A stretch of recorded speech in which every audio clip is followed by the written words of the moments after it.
Now, to introduce our speaker, Dr. Daren Mueller is a professor and extension plant pathologist at Iowa State University. He is also the coordinator of the Iowa State Integrated Pest Management Program. Daren's main research interests involve understanding the biology and management of field crop diseases. Daren is also a co-director of the North Central IPM Center and the Crop Protection Network. All right, please join me in welcoming Dr. Daren Mueller.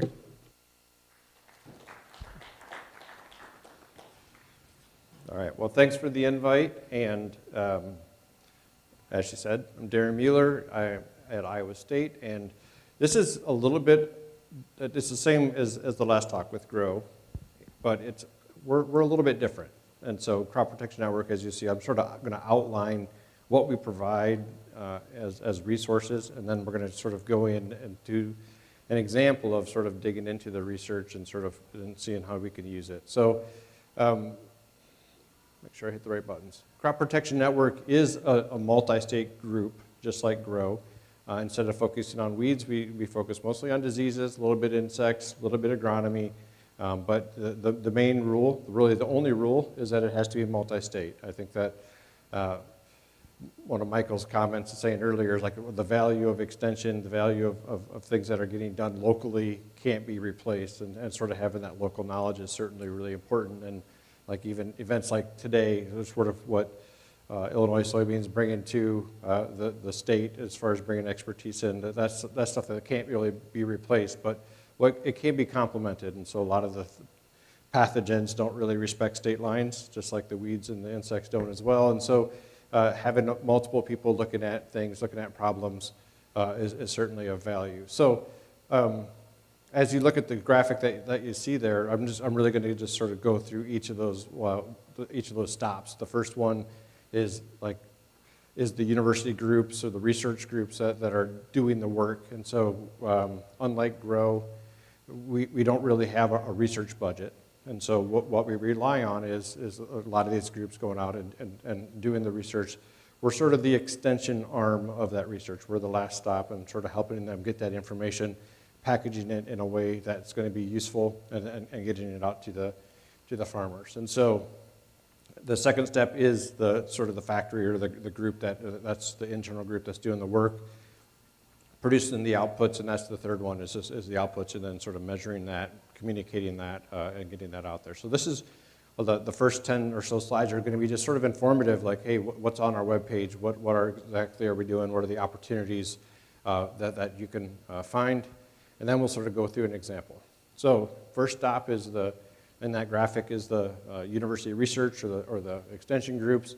And again, it's very heavily around plant pathology at this point. I was actually down in the south earlier this week, and I was presenting to an agronomy group with cotton.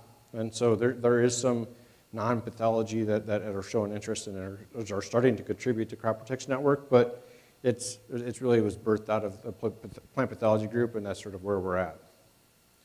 As of right now, everything that we provide is free, and you'll see, like, as we get into CCA credits and things like that, and there's a lot of value there, but it's being paid for by the checkoffs. And so soybean checkoff is leading that, corn growers, cotton, Inc. We also have some money from the wheat groups. And so as of right now, it's just a huge thank you to them, and we're sort of well enough funded to make sure that we provide all these things for free.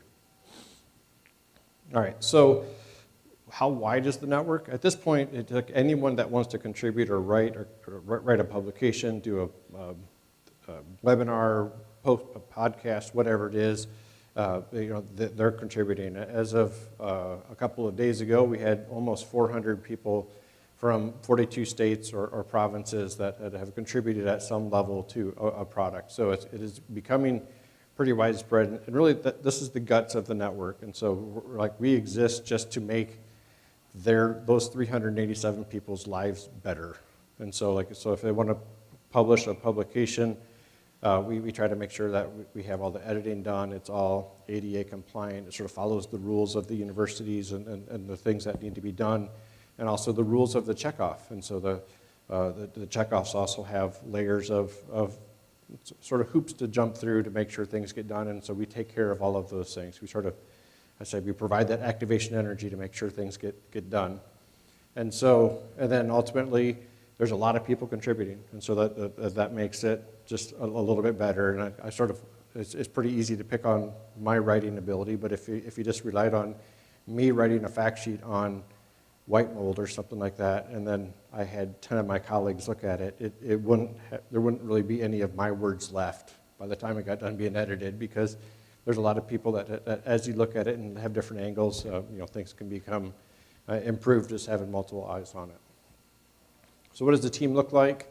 As of right now, we do have we have a lot of infrastructure within Crop Protection Network just to sort of make sure that we stay in scope and we stay doing what we're doing. But the directors are myself, Kirsten Wise at University of Kentucky, and then Albert Tenuta is representing Crop Protection Network up in Canada. And then we do have a board, and that's right now it's extension specialist really across the U.S. from Michigan, North Dakota, Delaware, Arkansas, and Wisconsin. But the guts of it, the people that are actually doing the work, they're all actually reside at Iowa State University, and it's just a team of communications people. And so we have graphic designers, IT people, people that are just professional writers, communications as far as like social media and things like that. And so they all have different responsibilities, and they all work as a team, and they're all sort of part of my IPM team as well. All right, so what do we do? This is sort of just a laundry list of things. Everything goes through our webpage, and so that's the first and foremost thing. I try to keep that updated. But then within that webpage, we have publications, and publications is sort of loosely defined. We have things that are, I think, what we would normally have called fact sheets, something that's very simple, that doesn't have a lot of information, but it has some pretty pictures. And those we call encyclopedia articles. Sort of the extension publications in that bullet point, that's sort of the traditional, a little bit longer, a little bit more intensive publication.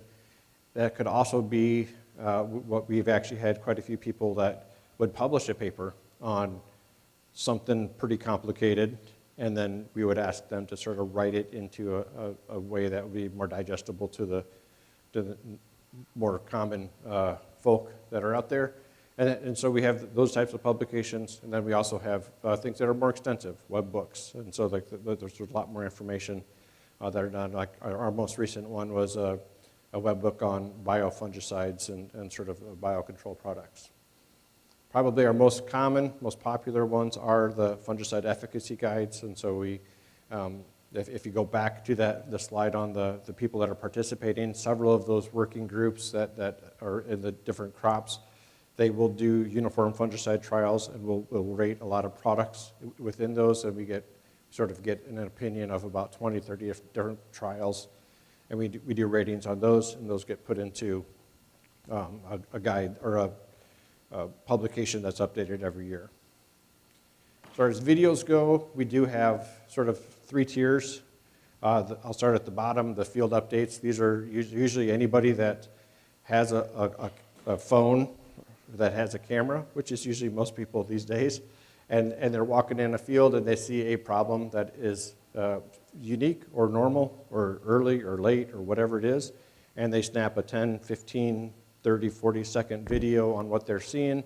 They send it to our communications team, and then we convert that into a field update. And so that's one option. The Crop Scout School is sort of I'd say like it's sort of the library of just sort of things that don't need to be updated very often, but like there'd be diseases of corn in the Midwest, or weeds in the South, or something that's sort of not going to change very rapidly, but it's going to be geared towards interns, people that are just starting the job, sort of that level. And then the CPN TV is the research updates, or some kind of hot topic, or something that at least garners a little bit deeper dive, and it's usually 1, 2, maybe up to multiple speakers that are sort of diving into some of the research and explaining it. We do have our own podcast, I See Dead Plants. We also, I'll show you, we actually support several other podcasts as well. By support, we just promote them and keep track of what's going on. And then I'll go to outreach and action. That's essentially we have booths at either farmer-facing meetings. We go and we actually communicate with our colleagues quite a bit, making sure they're on the same page. We have social media and all of the things that sort of have to happen to make sure people are aware of what's going on. And then the last one is tools. These are a wide range, but we have, and I'll sort of outline a lot of these, but these go from image libraries all the way to interactive tools that are looking at return on investments and things like that.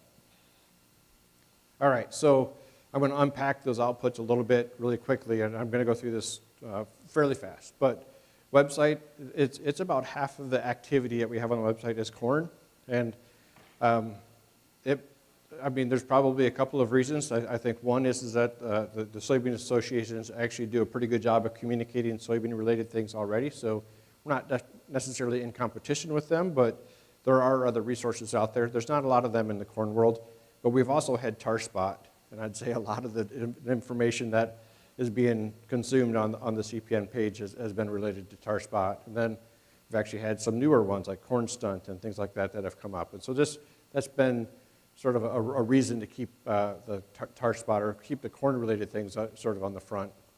We've added cotton and alfalfa in the last year or so, and so those are starting to grow as well, and then wheat gets around 15%. As far as publications go, I would say the first 8 or so years, it was mostly just an internal group and then us begging people to write things. This last year was actually the first year where publications were coming in that we didn't ask for, which was great. And so we're starting to sort of hopefully get to a tipping point where publications are coming in without really a lot of energy on our end, and we can just do our job of editing them, making sure they're peer-reviewed, making sure they get posted in a timely fashion. So, but we do have 227 encyclopedia articles. That's those very short articles with lots of photos, 118 publications, and 5 web books. I'd say that the videos are probably the thing that's growing the fastest. If you look at the bottom bullet point, we had like over a 260% increase just from the previous year, and like this is something that we anticipate. We haven't really put a lot of effort into video, just the logistics of trying to have something that's national in scope being done, and just like sort of the guts of it being done in one state. But with the technology improving and people sending in videos, we're coming up with very creative ways to get those done. But you can see that we do spend quite a bit of time now trying to produce videos at all of those levels, the research updates, the Crop Scout School, and then also the in-field updates that we started last year. For podcast, again, I See Dead Plants, we just finished our 3rd season, and this is really, we just try to make, and it's not hard to do, we try to make the researchers look good. We try to make them look human. We try to ask them a lot of questions about what their interests are, and like, do they like fishing, do they like camping, like where do they come from, why do they pick their discipline, and then get into some topic. Most of them are field crop related, but we do have some in the vegetable, oak will, things like that. Just sort of also sprinkle in some ideas that sort of broaden that message a little bit. But as far as other podcasts, this is really like if people want us to promote them, they just contact us and we add them in there. And so probably one of the more active ones is Penny for Your Thoughts. This is by Andrew Penny and Sean Bloomgren. Andrew was my old PhD student, but so he's in industry actually, but they do this similar thing where they interview a lot of university people, including some of the people here at Illinois, and so we'll when those come out, we try to do a good job of promoting those as well. All right, something that we've added and we've sort of really have spent a lot of time on is maps. This is something that is in the plant pathology world, at least it's important because we sort of want to know when things are showing up and why they're showing up and where they're at. Some of the maps are reset every year, like tar spot or southern rust, soybean rust for the people further south. Some of them are permanent, and so once reniform nematode is in a county, it's in a county and it's probably there for good. And so some of them are more of a permanent map, and some of them are annually updated each year. Then each map we try to just sort of frame in like what it means, what's the information, why is it important. And so we do spend quite a bit of time on maps. Everything that we have is, that we collect, especially for the encyclopedia articles, it goes into an image library. That's all up on there, so we have a lot of ag media people asking for an image of frog-eye leaf spot or whatever it is. We just send them there. It's easy to download, get the high-res image and stuff like that.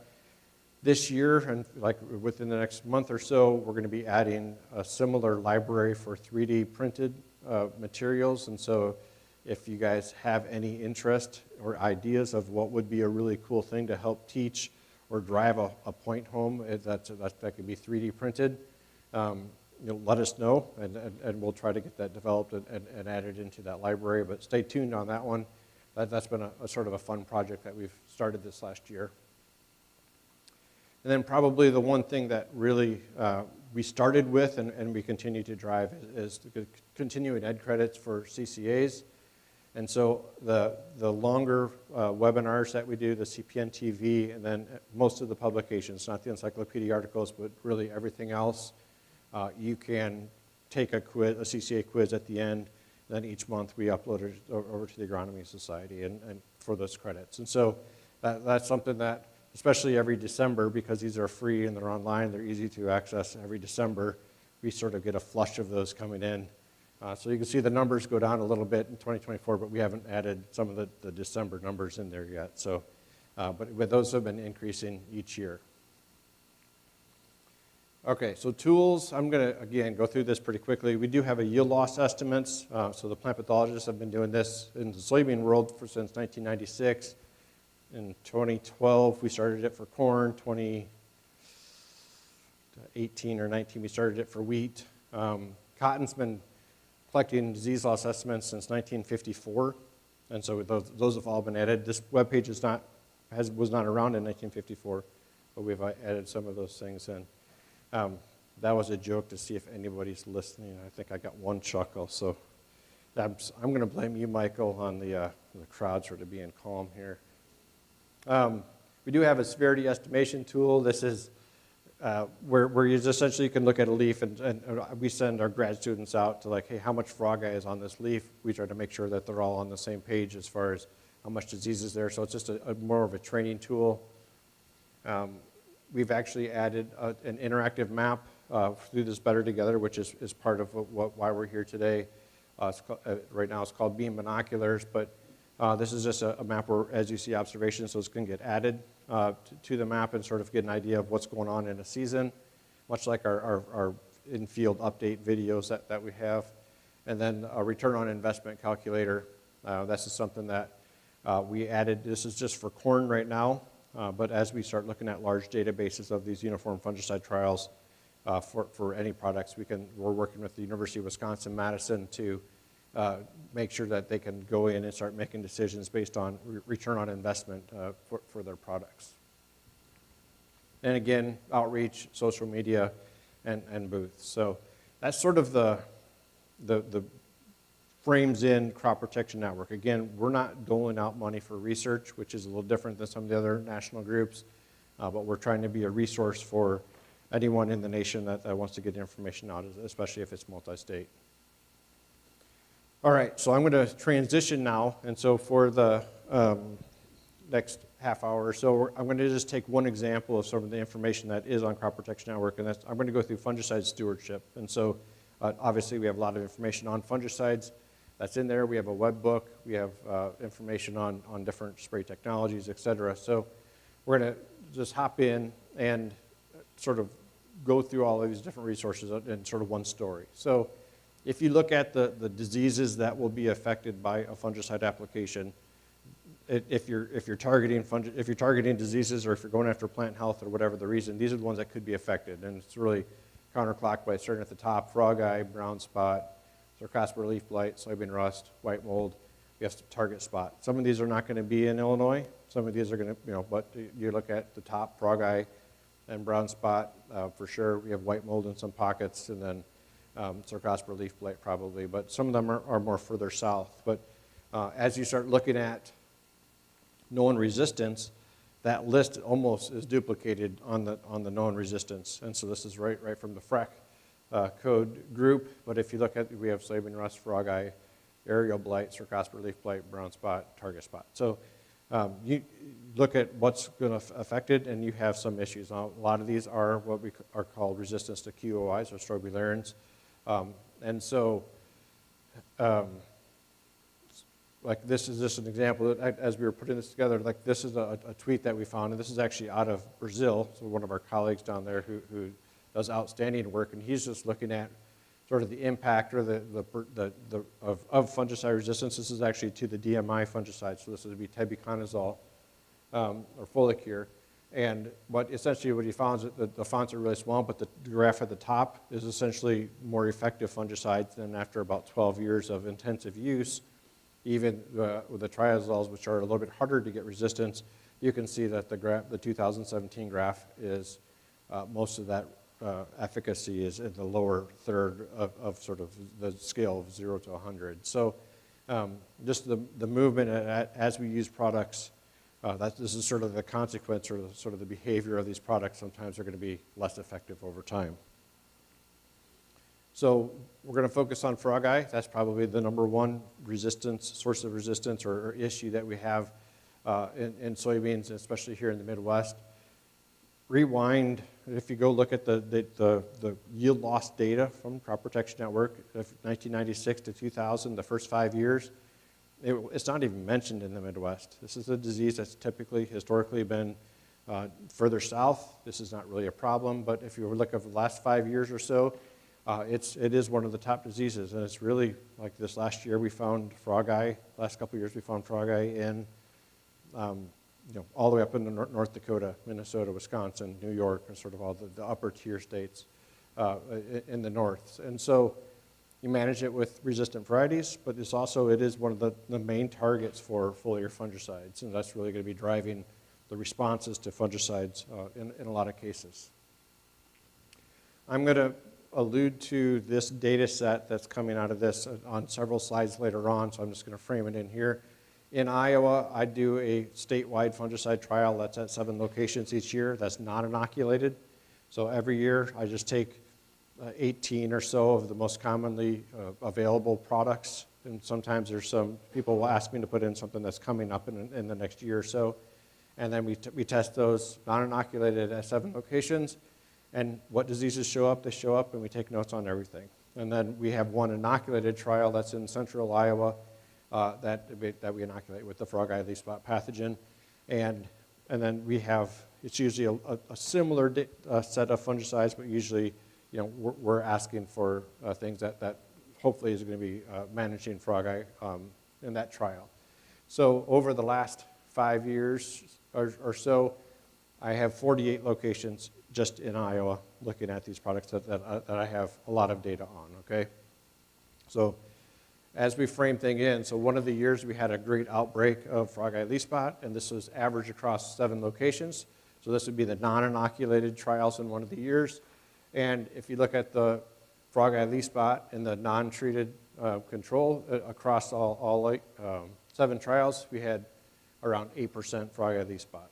And so another sort of factoid that I use, if I get up over 3% frog eye in the upper canopy, that's enough to really have a good yield response to fungicides. And so 8 is great. That's sort of, we're always at odds with farmers where we have the more disease that makes us happy, obviously it's less happy for you all. And so, but then if you look at the second and third ones, approach and quad risk, these are QOIs alone. They're not premixed with anything. So what would this be showing you is that we have the resistant strain to the frog eye leaf spot pathogen in these locations. And so, and if you look at the second graph, this is brown spot. It's the same story. We have the same level or even a little bit more in the fungicide, in the QOIs alone, approach and quad risk. So we're probably dealing with the resistant strain to the brown spot pathogen as well. We're set that one aside, focus on frog eye. If you look at the rest of the graph, there's differences. And so if you would have asked really any plant pathologist back in 2005 or so when fungicides became more popular on the market, what fungicide should you use? our answer is usually just pick one. Don't screw around with the coverage. Make sure you get it out there at a good timing, and they all work pretty well. There's not really a huge difference. That's a completely different story now. And so you just can't say, like, you need to protect the foliage with a fungicide. There's a whole decision process that should happen after that, really, that's going on. And the reason is that there's big differences. Some of them are only controlling 10, 15% of the frog-eye. Some of them are controlling 80 to 90%. And this is a typical thing that we see. And does it translate to yield response? And the answer is yes. And so if you look at the untreated control, we're at just around 55 bushels an acre across all 7 locations. Again, average across the 7 locations. The 2 QOIs alone are not going to do much as far as yield responses go. And then all the other products, there is a range. It goes from 58 all the way up over 62. So there's a 3-4 bushel difference in fungicides and how well they're affecting the disease and the yield response. So with that in mind, like when we hear things like, yeah, we need to protect the foliage, you need to be sort of, if you're considering using fungicides, we agree there's usually diseases out there that need to be managed at some level, but there's also, we really want people to sort of put a hat on of some kind of fungicide stewardship and sort of be thinking through what exactly does that mean, so make sure that we have these tools around for a little bit longer. And so we found this is actually out of Oregon State, and where they have a lot more fruit and vegetable things that are sort of more intensely using fungicides. And it's called rules, which each letter stands for. R's rotate premix. U is use labeled rates and make sure it's at the right timing. L is limit your applications. E is educate yourself. And then S is making sure you select fungicides that are effective or have multiple sites of action. So I'll sort of go through each of these letters and sort of keeping in mind. Again, I'm going to try to use information out of that crop protection network. And so the first one's rotate or premix. This is just a paragraph out of the web book. And I'm not going to read the whole thing, but if you read the last sentence, this only works if both fungicides have the ability to manage the target population. I think that this is something that has sort of slipped through the cracks, or sort of as we start looking at fungicides, and a lot of them are premixes. And then now that we have resistance issues with parts of a lot of these premixes, I think that the definition of a premix has sort of gotten really muddy. And so we're trying to try to clarify that. When you start talking about a premix, you need to make sure that everything that's in that premix can do something towards that pathogen. And so we're going to use this as an example. I grabbed 10 or so of fungicides that are fairly common, and they're broke out a little bit differently. And so again, knowing what's in a fungicide is also really important. But probably the 3 most common classes that we have in field crop fungicides are going to be the triazoles or the DMIs. The second column is SDHIs, and then the last one is the QOIs or the strobilurins. And you can see that there's differences. So some of them are going to be just QOIs. Some of them are going to be just DMIs, like Dilmark. Some of them are going to be a premix of DMIs and QOIs, so like the Delaro or Quilt or Quilt Excel. Some of them are, so there's different combinations. So what happens when if you are trying to target frog eye or Septoria brown spot or target spot or like anything else that's resistant, what happens when you want to use a fungicide that's a premix that includes that QOI and it's not affecting the pathogen at all? This is what you're spraying, okay? So if it's headline, you're spraying nothing. And that's the same story with the quadris or the approach that you saw on that first slide that I showed. And so if it's pre-Exor, you went from having a premix to just spraying an SDHI. If you went to Domar or to Delaro or Quilt Excel, you went from a premix to just spraying a triazole. And so now when you start thinking, you need to make sure you're using a right product or using a premix of something, if the QIs aren't working, that changes the formula completely. And then now you really need to start rethinking what exactly you're putting out on that field. So if you're using Quilt Excel, all of the fungicidal activity is falling on that DMI. And so like now you're just essentially using a product that is just one active ingredient.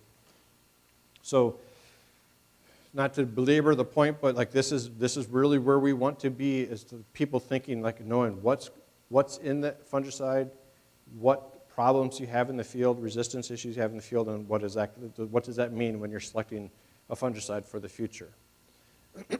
So the U is use the labeled rates or best timing. I'm not going to go into a lot of details, but I do have a PhD student right now who's really looking at that best timing. So we're trying to develop a predictive model for frog eye leaf spot, and I know that several of the companies out there are doing the same thing. And so predictive models are sort of one of the ways that you can figure out, is a fungicide needed, and if it is needed, when should you use it? And that's really useful information as far as decision making goes. But my student Jose Gonzalez is looking at fungicides really across 7 different states as far as the database that we're developing it from.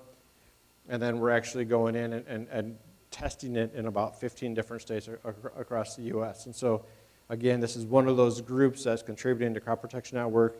They're coming in and just doing some of these trials to get a broader database. But essentially what we're doing is just going in, looking at a lot of different weather variables, and then going and testing to see which ones of them contributed to an outbreak of frog eye leaf spot. And then we put that into, we have a frog spotter app that then we test these models and we time our fungicide applications on those. And so stay tuned. It's still a work in progress, but this is the type of research that's being done at Iowa State, and really on several different diseases and several different crops, and a lot of those end up being on Crop Protection Network. The L is limit your number of applications, and this is sort of like one of the other hats in my introduction is like I'm the IPM coordinator at Iowa State University, and this is where I put on my IPM hat.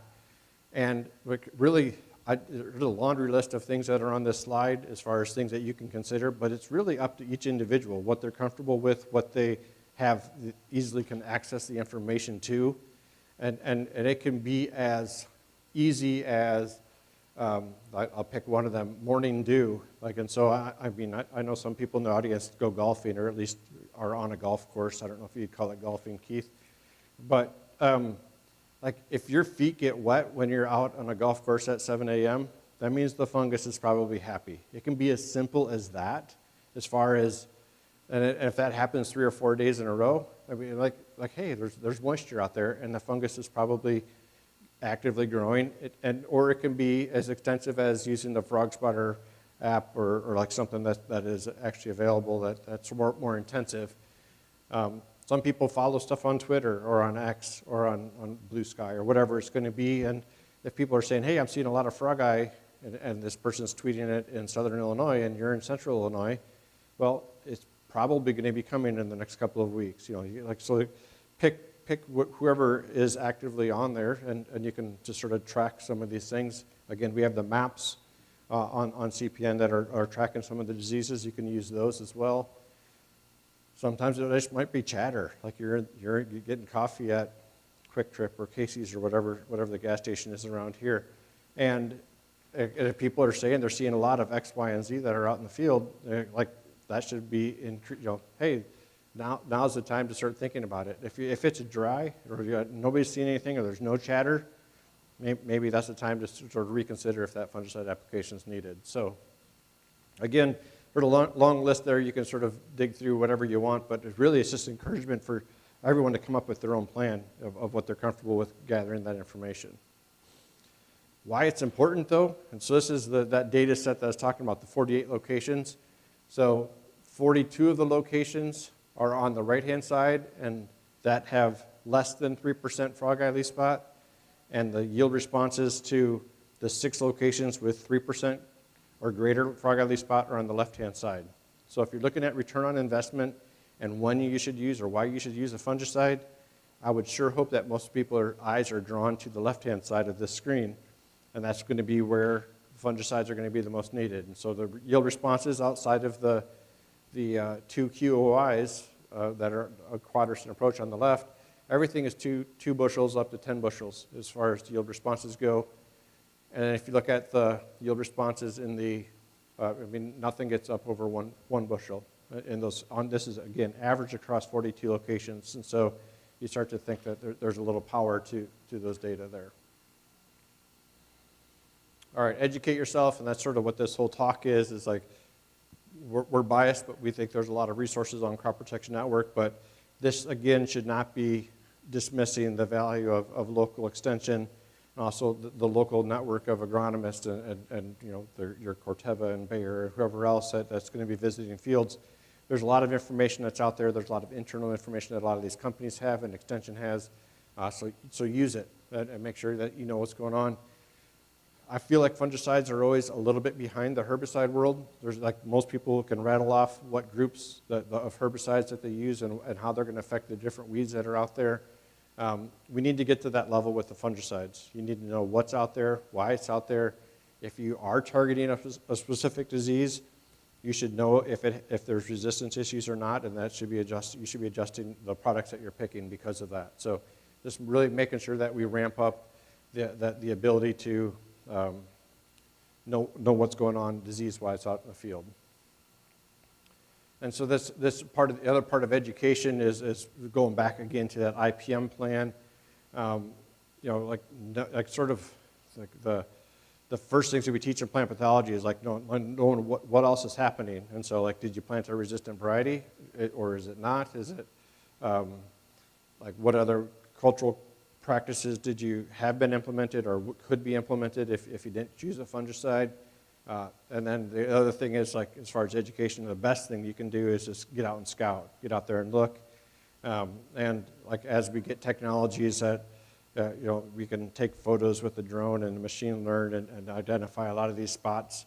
Like we're going to end up with a lot of information that can help inform if diseases are out there and when they're out there and when they're increasing. So. And then the last one is consider the fungicide cost and the application cost, because like while we might reduce disease a little bit, again, like unless you get, like for using frog eye, unless you get up over 3%, there's not great. You dropped it from 1% to 0.5%. There's usually not a huge return on investment in that situation. And right now we just have an ROI calculator for corn, but we have it in the queue to get that added for soybeans in the next year or so. And then the last one is the S, so select the right fungicide. So again, this is going back to just making sure you know what you're doing. This is a different trial, so this is one of my inoculated trials, and so you can tell it's inoculated. If you look at the non-treated control, it's up at 20% frog eye. In Iowa, we just don't get that level unless you have inoculum or we do something to sort of prime the pump a little bit. Headline is my QOY control. You can see that we have a resistant strain that we're using. The proof is there. But you can see that there's, again, a wide range. Some of the products at the very far right are controlling almost all the frog eye, and there's stuff that is controlling less than 0.5% of the severity of frog eye. So a big change there. So we do have the efficacy guides that are available, and you might be asking, like, how accurate are the ratings in those efficacy guides? And so one of the things that I did from those 48 locations is I looked at, and so I just took out the names of the fungicides and I just replaced it with the rating, and I reran the analysis that way. And so we have the poor to fair, and all the way over to very good. And so the left-hand side, this is going to be the 6 locations that had 3 or more % frog eye leaf spot, and or the green columns, and the frog eye leaf spots on the left. And if you look at, as you pick a more effective fungicide, you get better control. And so that it's confidence that our ratings are actually accurate or are pretty good. If you look at the yellow ones, this is the 42 locations, so you can see that we actually did reduce disease as you got more effective, but again, biologically, it's really not that important. And then if you look at the yield responses, you can see that, again, as you pick a more effective fungicide or a rating that's going to be in that very good category compared to the poor, you can see that the yield responses also go up. And so this is, again, like these are the thoughts that we probably didn't have to do 10 years ago, 5 years ago, But like now that we have fungicide resistance issues, we continue to get more products on the market. I think it does take time to, hey, what should I use? Why should I use it? And you should take the time to sort of frame that in. So why does this all matter? So we could really, like, hopefully return on investment, and looking at budgets in the next couple of years, that should be the driving factor as far as if and when you should spray a fungicide. The stewardship of the products, we don't replace these things very often, and we don't get, like, our fungicides mostly are in 3 classes. We have a few group 1s, we have a few oddballs here and there, but we don't get a lot of new products coming in outside of the DMIs, SDHIs, and QOIs. And so, we want to make sure that we're treating them as best we can. But there's other changes too. Like and it hasn't really been talked a lot about in this conference yet. But weed science has gone through sort of the ringer washer with the EPA and the Endangered Species Act, and the plant pathology world is sort of following suit. We're going to be sort of going through that same process. And if you start looking at the decision making, if and when you should spray or why you should spray, well, going through that rules process is going to help pick up points and making sure that we can justify the use of some of these products. And that's all real, but like probably the one that's going to really drive some of this is the One Health initiative, or sort of some of this the idea of linking plant health to animal health and to human health. And the sort of the eye of a lot of the governmental agencies are looking at what we're doing and why we're doing it.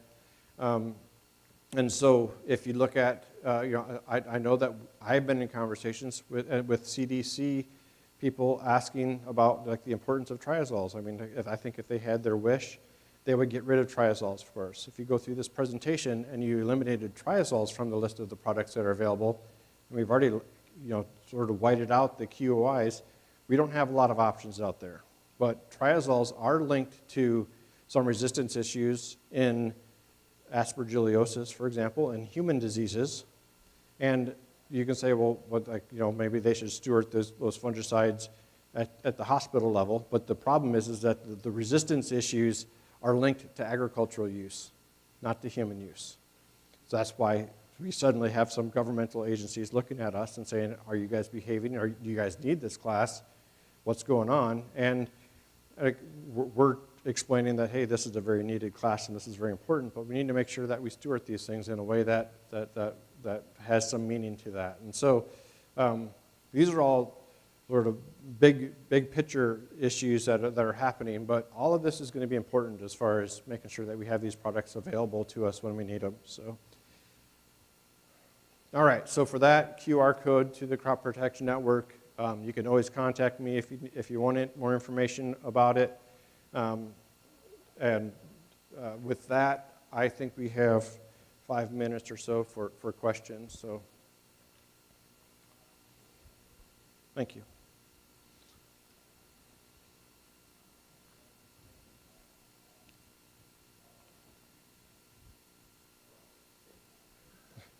I can repeat it. I can repeat it.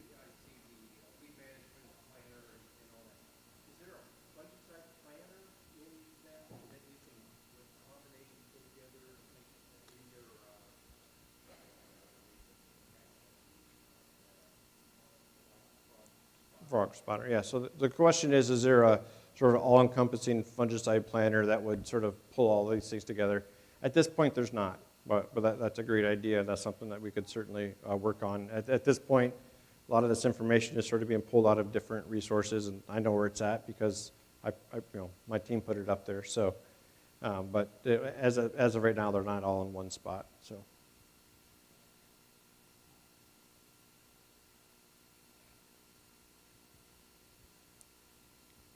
All right. Well, thanks for attending and enjoy the rest of the day.